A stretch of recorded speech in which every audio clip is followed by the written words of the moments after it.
Halo teman-teman semuanya, apa kabarnya? Semoga sehat-sehat selalu ya. Sebelumnya, Ronald sudah menceritakan seri buku detektif mungil karya Cressida Cowell yang berjudul Bisakah Pohon Berbicara? Kali ini, Ronald akan menceritakan seri detektif mungil terbaru berjudul Apakah Ikan Bersinar Dalam Gelap? Suatu malam, Taiga mengajukan sebuah pertanyaan yang besar. Apakah ikan itu bersinar dalam gelap? Tanya Taiga, anak tengah dari keluarga detektif mungil. Sepertinya ini tugas para detektif mungil, seru ayah dengan bersemangat. Maka para detektif mungil pun memanjat ke puncak rak buku dan membuka buku yang berjudul Terumbu Karang. Kata Bo, semoga ada kuda dalam buku ini. Aku selalu ingin mengendarai kuda. Meskipun si Kumbang merasa khawatir kalau kuda itu terlalu besar.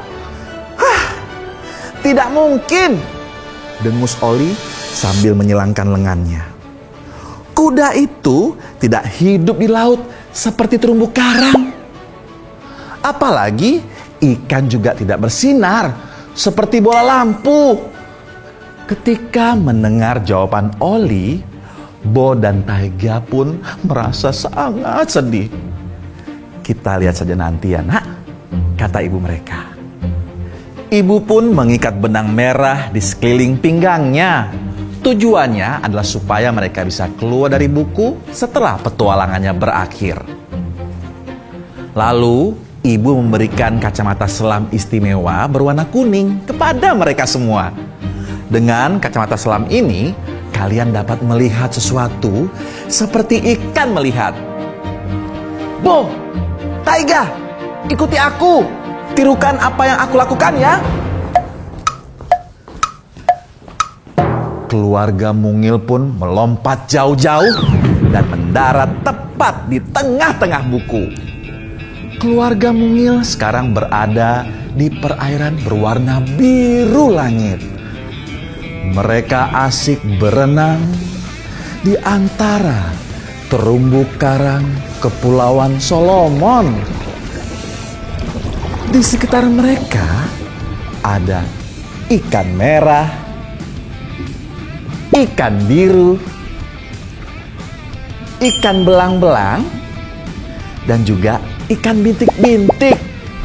Aha! Pikir Oli penuh dengan kemenangan. Aku benar kan? Aku benar. Mana ada ikan yang bersinar di sini? Namun, sekitar mereka mulai gelap.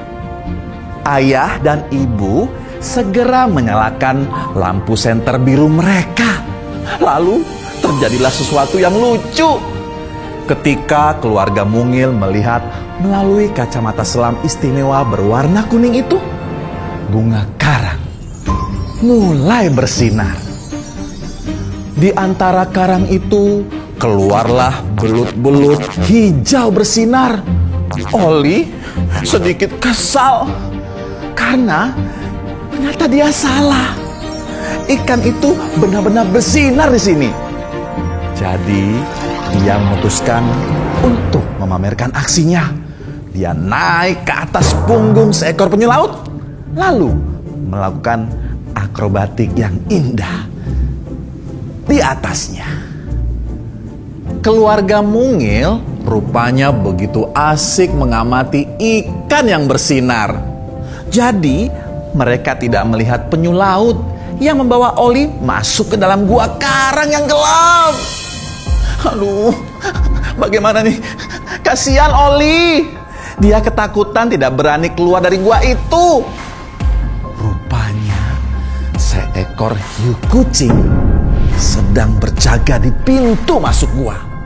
Saat itu juga sekawanan ikan senter kecil berenang melewati gua. Ikan-ikan itu bercahaya dan berkedap-kedip. Mereka seolah-olah berusaha memberitahu keluarga mungil di mana Oli itu berada. Begitu melihat Oli, ayah dan ibu cepat-cepat mengalihkan perhatian hiu kucing itu. Maka Taiga, Bo, dan juga si Kumbang dapat melarikan diri dengan mengendarai kuda laut. Punggung kuda laut yang berwarna merah dan juga hijau juga tampak berkilauan. Oli begitu bahagia ketika melihat para anggota keluarganya. Dia pun keluar dari gua mengikuti Bo dan juga Taiga. Ibu dengan kuat menarik benang merah di pinggangnya 3 kali. 1, 2, 3. Ketika mereka tiba di rak buku mereka sendiri. Hari sudah malam dan suasana pun hening. Jadi, ikan itu benar-benar bersinar dalam gelap ya, kata Taiga. Dan kuda benar-benar hidup di laut, sahut Bo, dan si Kumbang juga suka mengendarai kuda laut. Kalian berdua memang benar, kata Oli. Maaf ya, tadi aku berkata pada kalian masih terlalu kecil. Ibunya pun tersenyum. Nah, Detektif Mungil telah menjawab satu pertanyaan lagi kan? Kata ibu ketika anak-anak sudah berbaring di tempat tidurnya. Nah teman-teman, kalian juga bisa menemukan aktivitas seru pada buku Detektif Mungil. Yang pertama, cari dan temukan si Kumbang yang bersembunyi di dalam gua laut ini. Kalian juga bisa menggambar seekor kuda laut seperti contoh yang sudah Ronald siapkan berikut ini. Jangan lupa download aplikasi Happy Meal dan scan QR code-nya juga ya untuk mengetahui cerita-cerita seru serial para detektif mungil lainnya. Sampai di sini perjumpaan kita. Dadah semuanya.